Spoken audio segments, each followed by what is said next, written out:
Gustavo Gorriti con nosotros, bienvenido. Muchas gracias, buenas noches. Muy buenas noches, Gustavo. ¿Cuál es tu lectura de esta...? Porque esto no es una... Me preguntaban, ¿la han despedido a la fiscal? No la han despedido, lo que han hecho es trasladarla. ¿Pero es un traslado estratégico o la han despedido definitivamente del equipo especial? Hasta donde yo entiendo, y de acuerdo con fuentes dignas de crédito de la Fiscalía de la Nación, Erika Delgado es una fiscal provisional. Ha sido sacada de donde estaba y no ha sido reasignada. Lo que quiere decir que para todo propósito práctico ha sido despedida, botada de la Fiscalía. Eso quiere decir que a partir de mañana está desempleada. ¿En su casa? En su casa o en la calle buscando trabajo. La han sacado en medio de una diligencia de allanamiento que estaba llevando a cabo hoy día en relación con Fuerza Popular. Pero su trabajo más importante en los últimos tiempos era el que estaba haciendo en torno a la financiación de la campaña del partido aprista. Había interrogado ya a algunos importantes dirigentes apristas, entre otros a Luis Alba Castro, que es quien, según Barata, recibió el dinero que le dieron en las elecciones de 2006, e iba a interrogar a Alan García. Tenía programado un interrogatorio pronto. ¿Para cuándo estaba programado ese interrogatorio? No sé si para la semana que viene o la subsiguiente. ¿Al propio Alan García Pérez? Al propio Alan García sobre este tema. Lo iba a hacer ella. Ella había estado concentrada en esto, una persona que había estado muy dedicada al tema y obviamente dentro de la intensidad que tiene ese trabajo había ya tomado experiencia y hasta donde yo entiendo tenía la confianza tanto de José Domingo Pérez como de Rafael Vela. Y hay una cosa más que decir, aunque está dentro de las atribuciones del fiscal de la Nación, remover fiscales de un puesto al otro, y eso se ha hecho en el pasado muchas veces abusivamente. Sin embargo, en este caso, dada la complejidad de la investigación que se estaba llevando a cabo, en este caso, Chávarri no dejó saber nada, ni a José Domingo Pérez ni a Rafael Vela. Es decir, a ninguno de los dos. Ni siquiera y eso que lo vio a Vela. Porque lo correcto hubiera sido consultar, digo, por mínimas formas. Lo correcto hubiera formas, sido ¿no? decir, por supuesto, claro, pero bueno, Chávarri estuvo con Vela, como lo hemos publicado en Nivel de Reporteros, sí, el domingo, poco después de que se hubiera dado la detención de Keiko Fujimori. Claro, entiendo que Vela estaba por viajar a Iquitos. Y que Vela estaba por viajar y tuvo que regresar del aeropuerto, lo convocó Chávarri y entiendo que fue en buzo de haber sido uno de los primeros abogados que entra sin corbata al despacho del fiscal de la Nación, lo estaba ahí esperando, entiendo de que no hubo ningún reproche ni nada por el estilo, porque como era lógico, se trataba de una operación que tenía que mantenerse dentro del máximo nivel de sigilo. Ahora bien, después de eso, sin embargo, también Chávarri mantuvo su propio sigilo para decapitar a un miembro de este equipo de investigación sin haber preguntado, sin haber consultado, sin nada de nada. Entonces, teniendo en cuenta que la última actividad importante de Chávarri fue sobrevivir a la primera votación que había en el Congreso para determinar si es que era acusado o no, da toda la impresión de que esto ha sido el quo de aquel quid, de que se le dio la supervivencia y de que ahora viene la primera cabeza para que haga en esto, pago. para que haga esto. Bueno, o en cualquier caso está obviamente haciendo esto para que el día lunes no se termine por completar el blindaje. Bueno, es posible de que exista eso, es posible de que haya, no creo yo, de que sobre todo una circunstancia como esta, el fujimorismo, el queiquismo y el APRA estén dándole respaldo a Chávarri sin que haya algo de por medio. Ellos saben perfectamente la circunstancia precaria en la que se encuentra Chávarri y la única pregunta que cabe es si tiene los principios suficientes como para decir: ustedes confían en mi integridad, me mantienen; ustedes no confían en mi integridad, me votan, yo no negocio. No da la impresión de que ese fuera el caso. No da en absoluto la impresión. Por supuesto, Chávarri ha salido a decir más de una vez de que él va a llevar adelante la investigación de Lavallato y ha puesto más bien como un galardón para sí el hecho de que él haya nombrado a José Domingo Pérez y a Rafael Vela como coordinador y fiscal a cargo de la investigación, el segundo y el primero. Entonces, eso es verdad, él lo hizo. Y eso es un mérito que no se le puede negar.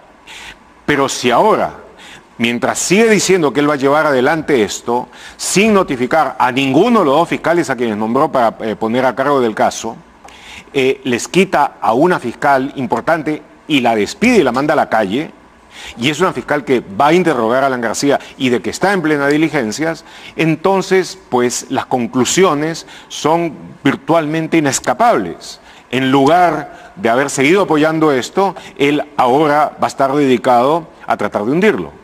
Así es. Vamos a ver el comunicado que emitió el Ministerio Público, es el comunicado de Chávarri, obviamente como cabeza de la institución, para justificar esta medida. Esto dice este comunicado respecto a la resolución de la Fiscalía de dar por concluido el nombramiento de Erika Rocío Delgado Torres como fiscal adjunta provincial del Distrito Fiscal de Lima. La Fiscalía aclara que es deber y atribución del fiscal de la Nación realizar los cambios necesarios que permitan fortalecer el desempeño de las diversas fiscalías, con miras a obtener resultados en las investigaciones que se realizan en todo el país. Finalmente se reitera que no existe ningún acto de intromisión en las decisiones ni acciones del equipo especial. Y aquí sí podríamos decir que es un comunicado que dice una media verdad. Y dice una media verdad porque así, Gustavo, como has dicho, que Chávarri hizo bien en respetar que Rafael Vela y José Domingo Pérez asumieran el tema Lavajato, el control, la dirección de esta investigación especial. Él lo nombró, sí. Correcto, porque, a ver, sacarlos hubiese sido un escándalo. Han sido los nombres más mediáticos los que la población vincula directamente con el trabajo que se ha hecho en coordinación con Brasil. A como están las cosas, si es que él ha acordado vender su permanencia en el cargo por la negociación con los fujimoristas y los apristas, el único precio que ellos le van a cobrar va a ser sacar tanto a José Domingo Pérez como a Rafael Vela. Y además lo que otros le van a buscar de cobrar es también sacar a las fiscales Castro y Sánchez del caso Los Cuellos Blancos, o sea, del CNM Audios.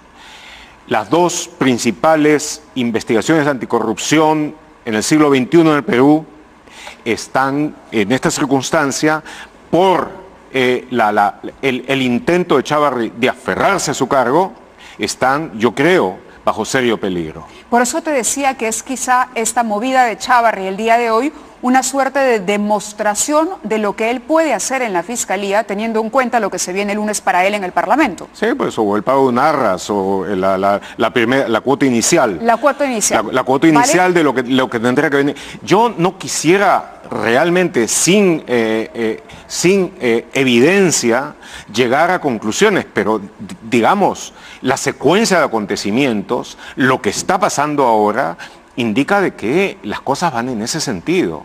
Ahora, Chávarri pudo, creo yo, que puede todavía pensar bien, tener esa especie de aguzamiento de la inteligencia que dicen que suele darse bajo la sombra del cadalso, y llegar a la conclusión de que es mejor salir con dignidad que quedarse con una perpetua indignidad, con un baldón perpetuo a su nombre y a su gestión. En este momento, si es que los fujimoristas y los apristas votan por él se va a quedar. Y él va a tener el derecho de mover. No va a poder votar de la Fiscalía a José Domingo Pérez y no va a poder votar de la Fiscalía a Rafael Vela, el fiscal superior, porque ambos ambos ya están nombrados y lo único que harían sería regresar a sus puestos de base. Pero destrozaría la investigación, la hundiría. Y lo mismo podría ser con la investigación de los Cuellos Blancos. Y el peligro realmente existe. Está él. La Junta de Fiscales Supremos, uno de los cuales es él, el fiscal de la Nación es un primus inter pares, son 5. De los 5, 3 están involucrados en la investigación de los Cuellos Blancos. 3 que tienen el mayor interés en que esto no siga adelante, porque ellos están entre los investigados por el caso. Entonces, Chávarri tiene que escoger. El peor escenario dentro de una situación de dignidad es la que saliera como salió eventualmente Ramos Heredia. Si sigue, si intenta hundir, no creo que a la larga lo consiga hacer.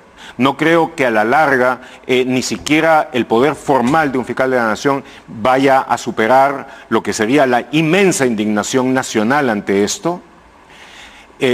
Pero si es que por lo menos le hiciera el grave daño que sí puede hacer a ambas investigaciones, bueno, su futuro es el pasado, lo que ahora es el pasado de Blanca Nelia Colán. Es impresionante, la verdad, tener que llegar a este tipo de especulaciones, pero como dices, el orden de los acontecimientos, a ver, habría que ser, no sé, no tener un poquito de sentido común o de ligera suspicacia para poder atar estos hilos en el orden en que los has atado. Y yo decía que el comunicado dice medias verdades, porque si te fijas bien en el punto 3, él dice, es deber y atribución del fiscal realizar cambios necesarios que permitan fortalecer el desempeño de las diversas fiscalías.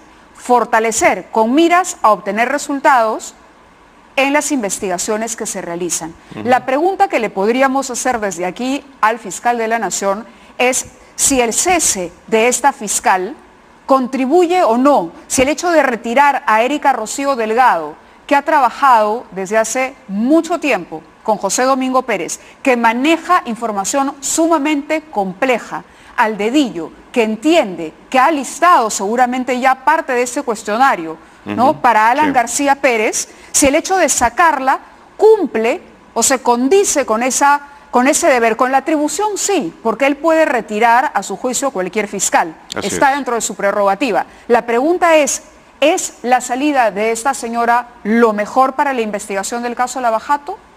Le preguntó siquiera a José Domingo Pérez, exacto, que tenía eso a su cargo. Le preguntó a Rafael Vela, el coordinador de todas las acciones que se están llevando a cabo en esto. Se lo preguntó, no le preguntó a ninguno de ellos. Y digamos, examinemos esto. Si en medio de una serie de diligencias, con un tiempo muy apretado, cuál es la situación actual en este momento, si en ese momento se quita, se saca a una persona que tiene esa responsabilidad, eso contribuye a fortalecer ¿qué cosa? Contribuye a fortalecer la impunidad. Eso es lo que contribuye a fortalecer. ¿Cuántos miembros tiene el equipo especial de Lava Jato? ¿Con cuánta gente trabajan Vela y José Domingo Pérez? Bueno, Rafael Vela tiene a varios fiscales bajo su coordinación. José Domingo Pérez es uno, Germán Juárez Atoche es otro, la fiscal Mori es otra más, y creo que hay por lo menos 1 o 2 fiscales más que tienen a su cargo otras investigaciones. Y todo eso está bajo la coordinación de Rafael Vela. José Domingo Pérez tiene algunos fiscales que han sido heredados de la gestión de Hamilton Castro y otros que han llegado con él de lavado de activos a donde había sido destacado desde una fiscalía anticorrupción. Tiene algunos peritos también que trabajan junto con él. No conozco el número exacto, pero no son muchos y la mayor parte está realmente con un nivel de sobretrabajo sumamente alto. No, es un caso de los más complicados, si no el más complicado que está enfrentando la justicia peruana en los últimos tiempos. A esta fiscal la retiran mientras estaba en el allanamiento de la vivienda de uno de los financistas de Fuerza Popular, Giancarlo Bertini, era el nombre del propietario de esta casa. Sí. Y como bien has dicho, sus jefes directos, bueno, primero José Domingo Pérez y Rafael Vela, no se enteraron de lo que iba a suceder, es más, ni siquiera ella sabía. Chávarri actuó con el mismo sigilo con el que había actuado antes José Domingo Pérez para detener a Keiko. De alguna manera sí, ha devuelto la jugada, porque Chávarri no estaba al tanto de la detención, de acuerdo a la crónica que ustedes han publicado, de que Keiko Fujimori iba a ser detenida ese día. ¿Es correcto? Es correcto, no estaba. Creo que muy poca gente estaba al tanto de eso. Me parece que solamente un grupo muy pequeño de gente cercana a José Domingo Pérez y, por cierto, el juez Richard Concepción Carguancho. Entiendo de que la policía fue notificada casi al último momento, un poco antes de que llegaran a efectuar la detención.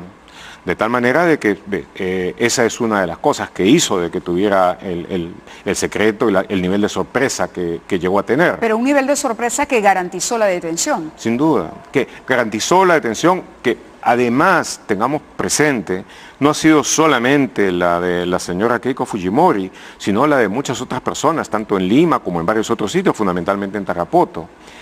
Entonces ha sido un conjunto de detenciones que se han hecho en varias partes de la nación a la vez, para poder tener simultaneidad en la acción y en consecuencia poder aprovechar al máximo los beneficios que muchos discuten de la detención preliminar. Antes de ahondar sobre esa reflexión y sobre el porqué de la medida, sumergiéndonos un poco más en el caso concreto de Fuerza Popular, nosotros hemos accedido a información que señala que lo sucedido con Erika Delgado parecería ser solo la punta del iceberg.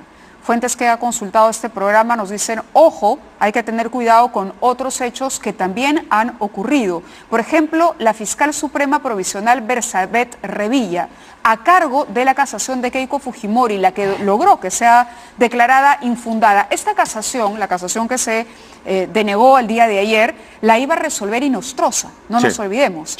Al salir Inostroza, el expediente, el trámite, cae en manos de Bersabet Revilla. Bueno, Bersabet Revilla ha declarado infundado el pedido de Keiko Fujimori. Perdóname, la sala estaba presidida por la magistrada Elbe Barrios, si no me equivoco.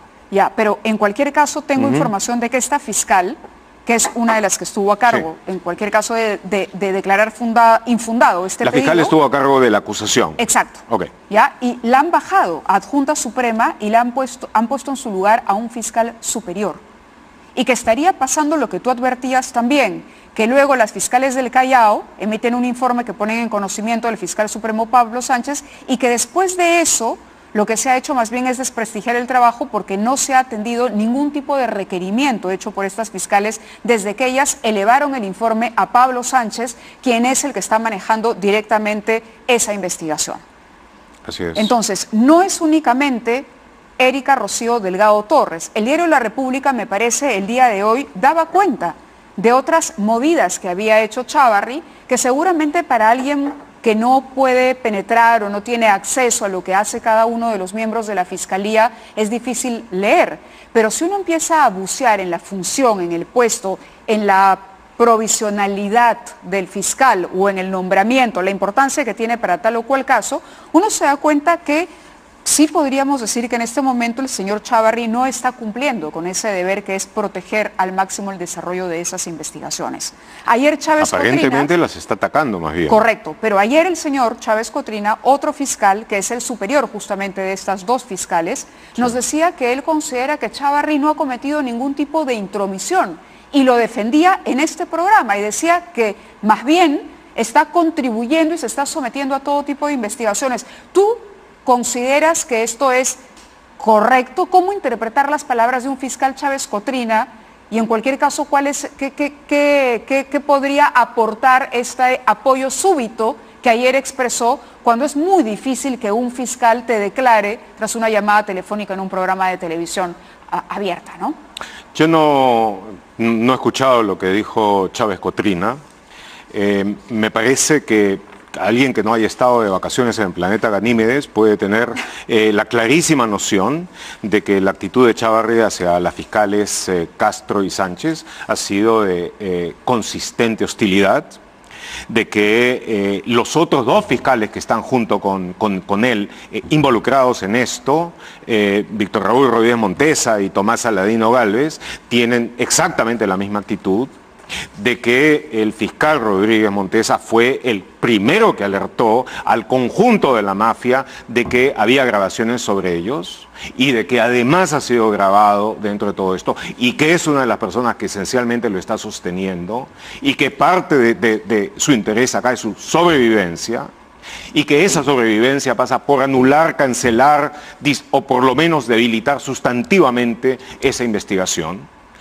Entonces, si Chávez Cotrina, que debiera conocer sobre esa investigación más que nosotros juntos, así es, llega a esa apreciación, tengo que suponer que no tiene nada que ver con la forma en que se ha desarrollado el caso, sino de repente con cosas tales como la estabilidad laboral. Muy bien. Vamos a mostrarles, antes de ir a la pausa, algunos cuadros de las personas, porque decíamos, no solo se detuvo a Keiko Fujimori, se detuvo a muchas personas. Son 20 en total miembros vinculados a Fuerza Popular. 19 son, más, claro, sí. Son más o menos. Bueno, hoy se allanó 11 inmuebles y algunos de los personajes que aparecen dentro del informe de José Domingo Pérez como parte de lo que él describe, una organización criminal con objetivos de lavado de activos, son los siguientes. Veamos los cuadros. Están, por ejemplo, Adriana Tarazona de Cortés, tesorera alterna del partido Fuerza 2011, sindicada en acusación a Keiko Fujimori como cuarto grado en función en organización criminal, líder que administra el activo ilícito. Es interesante porque Adriana Tarazona de Cortés es una de las personas que alcanza los informes a la OMPE, pero que incluso corrige informes y que ustedes lo han puesto bien. Si uno se toma la molestia de leer ese documento de más de 60 páginas, uno se da cuenta que Fuerza 2011 hace una rendición de cuentas en un primer momento, pero que en la cronología o línea de tiempo, tras haber recibido algún otro aporte que no se podía justificar, esa primera rendición se tiene que reelaborar. Así es. ¿Correcto? Y sí, esa reelaboración es una de esas, porque fueron 3 o 4 cambios en la rendición de cuentas, los que firma esta señora como tesorera alterna para entregarle a la OMPE. ¿Quién más figura dentro de esta organización?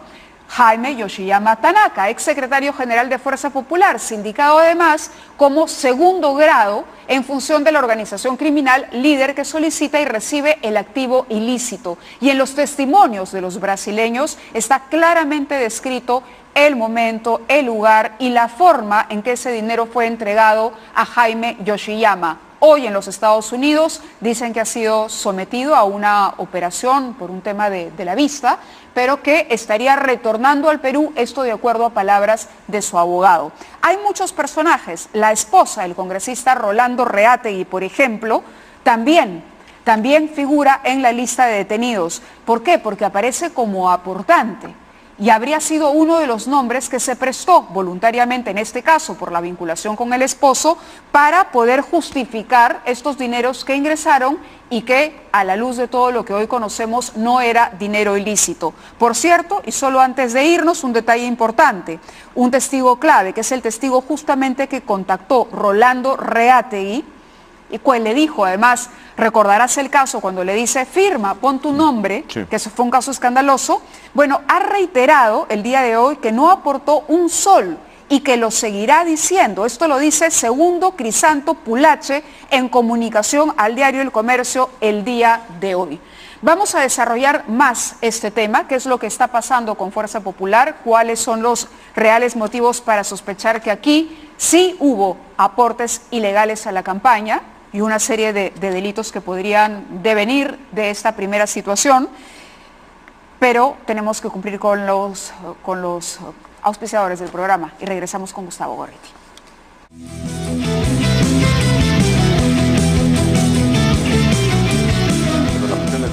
Sí. Muy bien, continuamos hablando con el director de IDL Reporteros, Gustavo Gorriti, está con nosotros y ellos han publicado el día de hoy un extenso informe con detalles de la detención de Keiko Fujimori, pero además de las razones por las que se detuvo a Keiko Fujimori. ¿Hay aquí, tú crees, un exceso por parte de José Domingo Pérez a la luz de la información que maneja IDL sobre este caso en particular? Es un asunto que se ha discutido y se va a discutir mucho.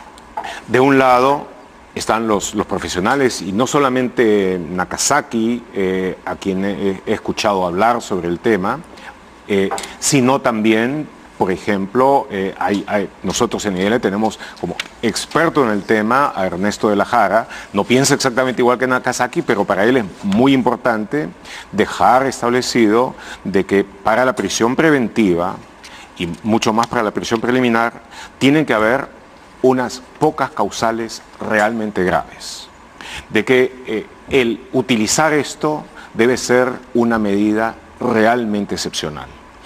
Esa es una posición. La otra, que está basada mucho en la experiencia brasileña, que yo creo de que también ha tenido una gran influencia en la metodología de Rafael Vela, de José Domingo Pérez y de otros fiscales, está en que cuando tu investigación te permite llegar a un cierto nivel en el que puedes suponer de que apretando etapas y reteniendo por un tiempo limitado a las personas, puedes actuar más pruebas, puedes hacer interrogatorios cruzados sin que haya oportunidad de coordinación entre ellos para poder entonces inducir, como ha sido el caso masivo en Brasil, a confesiones, delaciones que luego son premiadas, etcétera, que entonces tiene un valor. Sergio Moro, el juez Sergio Moro, es uno de los que defiende en forma más coherente esa posición. Fue también algo que se utilizó mucho en la época previa del caso de los jueces de Mani Pulite en Italia. Pero, de todos modos, es, y reconozco que es algo que está abierto a la discusión. Yo, personalmente, creo de que debe ser algo que se utilice solo cuando sea indispensable. Cuando sea indispensable, entre otras cosas, para poder hacer de que la investigación avance. Y debe utilizarse por el mínimo tiempo necesario. Yo creo, escrito, he dicho, que ha habido abusos en cuestión de la prisión preventiva. Critiqué la manera en que se hizo con Ollanta Humala y Nadine Heredia. En este caso en concreto, aún teniendo presente que Keiko Fujimori en su momento aprobó el que se hubiera apresado preventivamente a los Humala Heredia, en este caso en concreto no estoy seguro si con ella era lo apropiado. Reconozco que está abierto a discusión y lamento la circunstancia personal por la que pasa la señora Fujimori. Realmente lo lamento. Pero también tengo presente que si es que se aplica con el máximo cuidado, con el máximo respeto a las personas para tratar de avanzar de una manera eficaz y rápida una investigación tan compleja como esta, hay toda una práctica internacional bajo democracia, bajo criterios perfectamente democráticos que así lo justifica. Y la garantía, por supuesto, a la integridad de las personas que han sido detenidas. Hay una diferencia que vale la pena subrayar, justamente a propósito de lo que dices como estrategia de investigación, que se utilice esta prerrogativa del fiscal como una estrategia para garantizar las fuentes, para garantizar el acceso al elemento probatorio. Sí. En el caso de Ollanta Humala, ellos estuvieron detenidos y parecía no avanzar la investigación, al punto que se le reclamó muchas veces a los fiscales el por qué, si ya tenían un caso redondo, no se formulaba finalmente la acusación. Sí. En este caso en concreto, Keiko Fujimori es detenida no ella sola,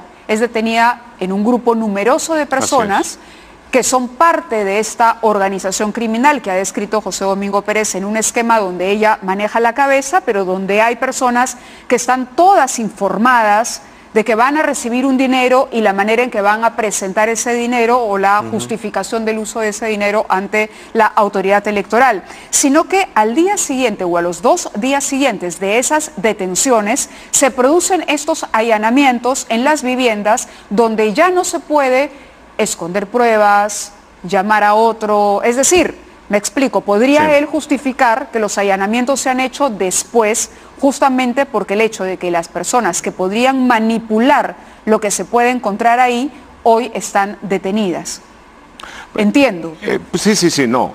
Desde el punto de vista de quienes apoyan el que se lleven a cabo detenciones preliminares o preventivas como parte, como ayuda de un elemento auxiliar central o muy importante en una estrategia de investigación, pues desde ese punto de vista lo que ha hecho Domingo Pérez, como tú lo dices, no es una medida punitiva disfrazada que luego es seguida de parálisis. Por lo contrario, es algo que mueve muchísimo los engranajes investigativos en el momento en que se hace. Y por supuesto, si uno quiere hablar de que ha habido acciones de directa y clara obstrucción a la investigación, mira, recuerda, en mayo del 2017 yo anuncié por primera vez luego del primer interrogatorio de Marcelo Odebrecht, lo que este había dicho que le habían dado plata a Keiko. El interrogatorio de febrero. De mayo del 2017. De mayo de 2017. Pero luego ha habido otro, me parece. Claro, el de Barata de febrero. Eso fue el primero. Sí. Lo anuncié por primera vez.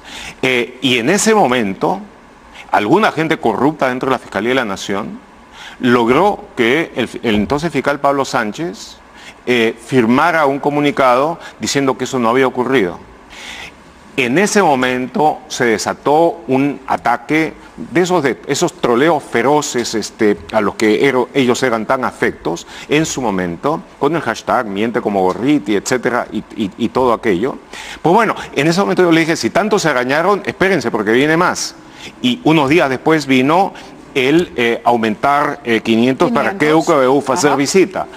Bueno, incluso después de eso, luego de la segunda declaración de Marcelo Odebrecht, que fue mucho más específica, me parece que Graciela Villasís del Comercio sacó la reseña de eso. Y Keiko Fujimori salió en un amenazante video para decir, indicar de que iba a hacerle una demanda judicial, una querella, por haber dicho falsedades. A la luz de lo que tú ves ahora, no solamente no eran falsedades, eran pequeños adelantos de toda la verdad, o por lo menos de todos los datos que han sido confesados luego en gran detalle. Pero ha habido desde el comienzo el deseo aquel, se ha movilizado cuando hubo el primer allanamiento al local de Fuerza Popular, ahí la tenía Salud Salgado, a Becerril, acosando al fiscal, luego lo tuviste al propio Becerril y a otros más. Cuando Galarreta estaba dirigiendo, ese es un verbo que hay que utilizarlo, la Cámara, para decir de que había que destituir a Pablo Sánchez, por permitir eso. De tal manera de que sí, ha habido un permanente intento de acoso. Las acciones de Becerril para influenciar el nombramiento de gente dentro del CNM, por supuesto, intentos de cooptar, intentos de controlar, intentos de intimidar, e intentos de difamar y calumniar a quienes estaban en la investigación. Si todo eso no se considera a la luz de lo que hoy día sabemos, de los aportes que se dieron, a quiénes se dieron, en qué momento, por cuánto, y de los cuales, por lo menos, la CONFIEP ya lo aceptó, totalmente. Sí. Y ahora lo único que queda es probar lo otro, pues sí, claro, eso es una obstrucción. Ha habido obstrucciones sistemáticas, habituales, y esas son aquellas que conocemos. Ciertamente ha habido más. En este momento, y hoy día has tenido el cese de Erika Delgado, y si eso no es un intento de obstrucción, yo no sé qué cosa es. A estas alturas, entonces, podríamos decir que deberíamos tener los peruanos la seguridad de que, en efecto, Odebrecht hizo aportes importantes, aproximadamente $1.200.000 para la campaña de Keiko Fujimori en el año 2011. De mi punto de vista, de acuerdo con lo que hemos visto hasta ahora en la investigación, hay muy poca duda de que eso haya ocurrido así. Sin embargo, dado de que los recipiendarios supuestos, es decir, la gente de Fuerza 2011, lo niegan con vehemencia, excepto quizá alguno que ya empezó a hablar. ¿Tienes información sobre eso? ¿Ya hay algunos de los detenidos que estén hablando o dispuestos a hablar? No tengo ninguna información fidedigna, pero tengo alguna intuición en el sentido de que pudiera ser posible. Y ese también sería un efecto, digamos, en beneficio de la investigación de una detención como la dispuesta por José Domingo Pérez. Eso es lo que ha pasado en el caso de Lavallato decenas de veces. Claro, porque lo que se quiere es lograr que esta persona vinculada a partir de una serie de indicios a un acto de corrupción tenga además una situación emocional complicada que lo predisponga a una delación, ¿correcto? O en todo caso, de que esté en condiciones de razonar adecuadamente, porque el principio de un sistema democrático de justicia no debe ser nunca el llevar a la gente a un nivel extremo de presión emocional. Pero no es una tortura. No debe acercarse siquiera a eso. Ni debería ser, por supuesto. Pero el que sí hayan interrogatorios sistemáticos, etcétera, que lleven a una persona a comprender eventualmente la gravedad de aquello en lo que está, porque ninguno de estos interrogatorios debe hacerse sin que se avance simultáneamente con varios otros elementos corroborativos, y ese es otro secreto del éxito brasileño en las investigaciones, que siempre sabían más de lo que los bribones, en este caso los de Odebrecht y Andrade Gutiérrez, Camargo Correa pasado, querían ocultar. De tal manera que así podían avanzar y así había personas que llevaban a la conclusión de que les convenía colaborar. Cuando 2 o 3 personas colaboraban, el resto se iba abajo y empezaba a colaborar y a confesar también. Entonces, esto es algo de lo que puede pasar aquí eventualmente. Pero yo te digo, las confesiones son coherentes, consistentes, tienen ahora fechas. Marcelo Odebrecht ha dicho una cosa, lo ha refrendado Luis Mameri, lo ha dicho con detalle Jorge Barata. En este caso parece poco probable de que no haya una correspondencia entre lo que ellos dicen y la realidad. A propósito de lo que mencionábamos también, de la relación con Blanca Nélida Colán y la figura que cumplió Blanca Nélida Colán, el papel que ella cumplió al servicio del gobierno de Fujimori y luego al servicio del delincuente Vladimiro Montesinos, tenemos información, por ejemplo, que publicó Convoca el día de hoy sobre la sinuosa trayectoria y decisiones del fiscal de la Nación. Y destaca precisamente el ingreso al Ministerio Público en septiembre del año 86 durante el primer gobierno de Alan García como fiscal provincial.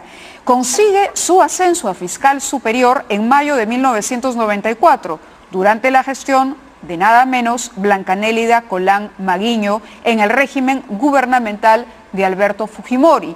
Desde entonces dataría una cierta relación entre Chávarri y el fujimorismo. Ahora, hay más. El 16 de agosto del año 2007, de acuerdo al informe desarrollado por Convoca, el titular del Ministerio Público, de este año, suspendió los interrogatorios por el caso, quiero revisar exactamente cuál es el caso, me parece que es este, claro, el allanamiento a los locales.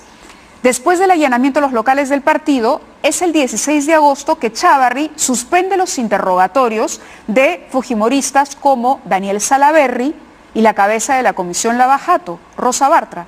Suspende, no los llama, no los interroga. Esto sucede un día después de que la fiscal Sandra Castro sindicara a Chávarri como presunto integrante de los Cuellos Blancos en el puerto. A la semana siguiente de esa decisión, el 26 de agosto, Keiko Fujimori respalda públicamente a Pedro Chávarri como fiscal de la Nación a pesar de los cuestionamientos por su presunta implicancia en actividades. Y si quieren más pruebas, aquí está la propia resolución del Ministerio Público del 16 de agosto del año 2018, con la firma del doctor Pedro Gonzalo Chávarri. Aquí está. No es un informe que cite hechos que no están documentados. Este es el documento firmado por el actual fiscal de la Nación, donde dice que reprograma declaraciones de Becerril, Luz Salgado, Rosa María Bartra, María Úrsula Letona, Daniel Enrique Salaverry, Elart Galo Melgar, Karina Beteta, Cecilia Chacón, Víctor Augusto Albrecht, María Alejandra Aramayo y Miguel Ángel Torres Morales, de acuerdo a la agenda de este despacho. Con este dato vamos a la pausa y continuamos hablando con Gustavo Gorriti porque nos ocuparemos también un poco de lo que viene en el caso Metro de Lima y lo que ocurrió en el segundo gobierno de Alan García y por supuesto la ley Fujimori que beneficiaría a otros tantos, como les contaremos después.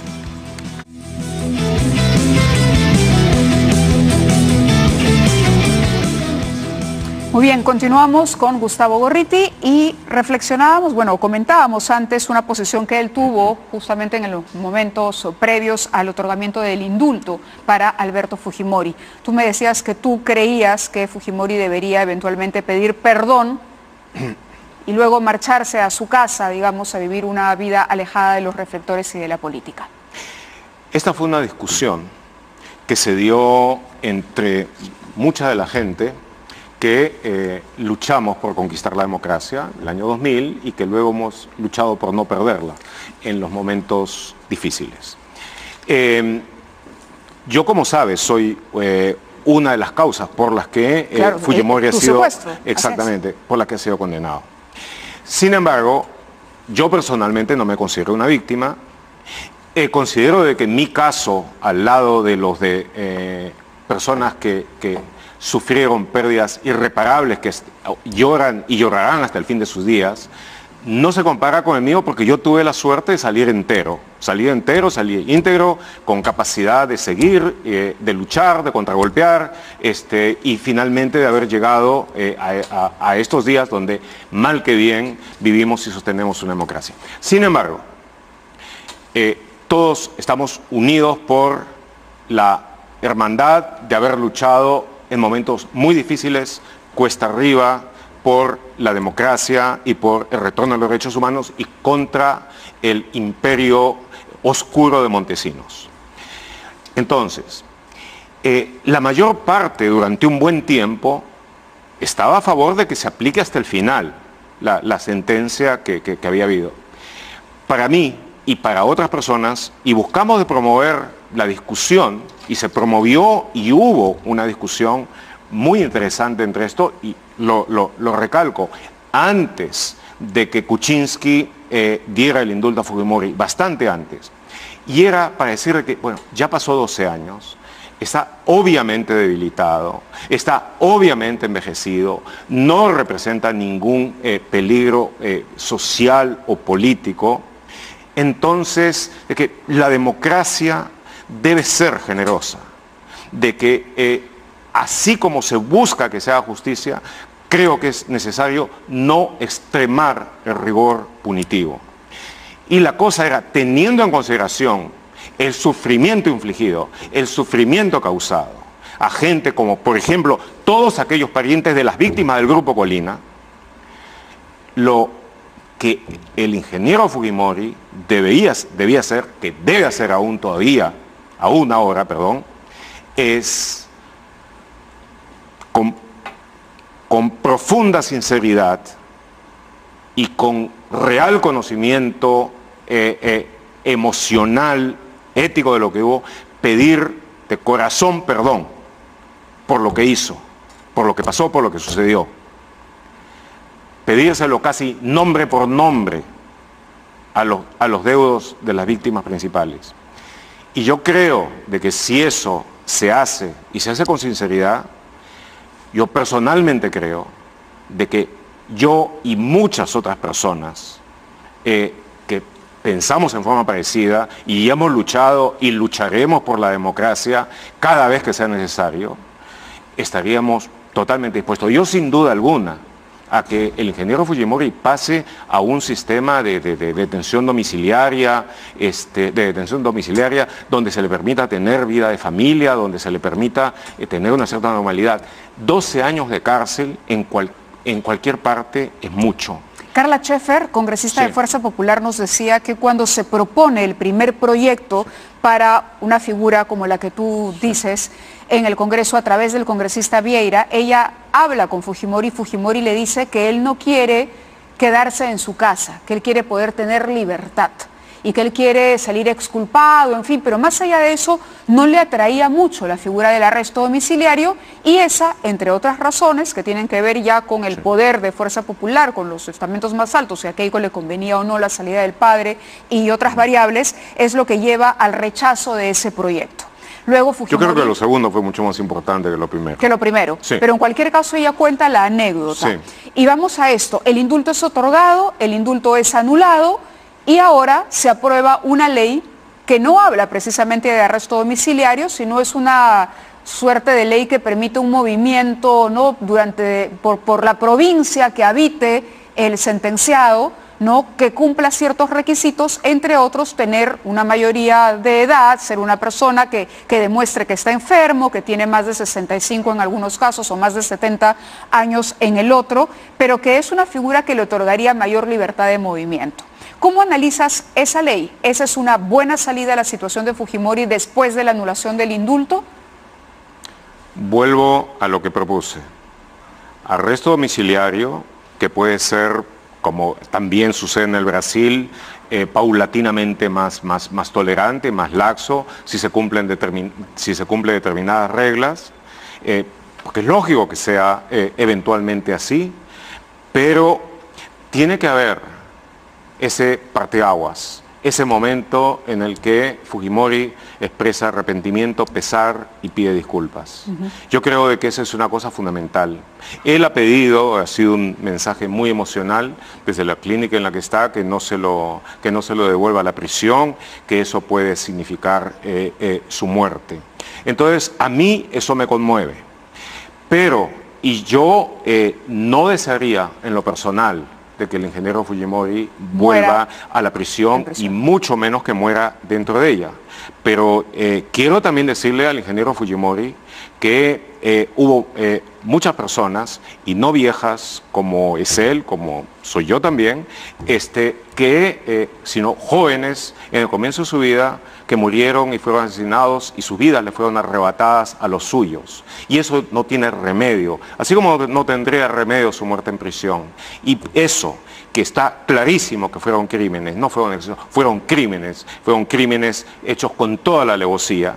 Sobre eso, por lo menos, un perdón profundo, sentido, por todo lo que se hizo, para poder, por lo menos, lograr, en ese sentido, tener aquellas condiciones en las que el Estado y las personas, digamos, sí, merece merced en este momento, merece un nivel de compasión para que él pueda vivir sus últimos años en relativa tranquilidad. Desde mi punto de vista, sí, pero creo de que ese aspecto anterior es indispensable, y creo que en medio de todo, de que requiere fuerza moral, que requiere una gran integridad de alma el decidirse a hacerlo. Entonces, bueno, desde mi punto de vista es eso. Yo estaré de acuerdo, y creo que muchas otras personas... Pero esta ley... No, esta ley no. Esta ley no. Esta ley no. Con eso nos quedamos. Vamos a la pausa y regresamos con Gustavo Gorriti, un bloque más.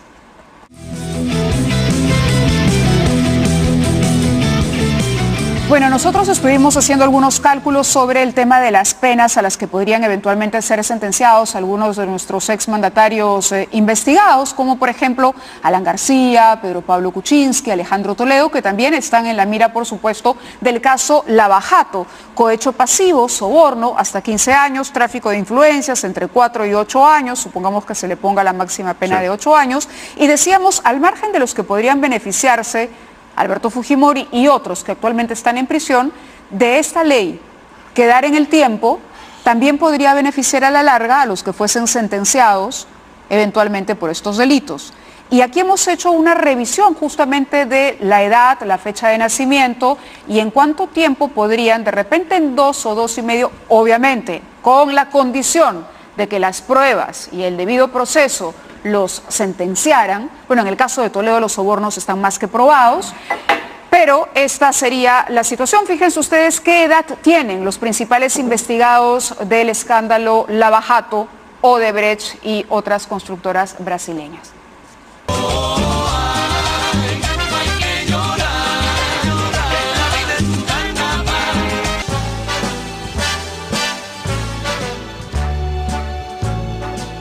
Amor, amor, ¿qué te está pasando? Ayer decía Rosa María Palacios en un tuit, tienen asma y listo.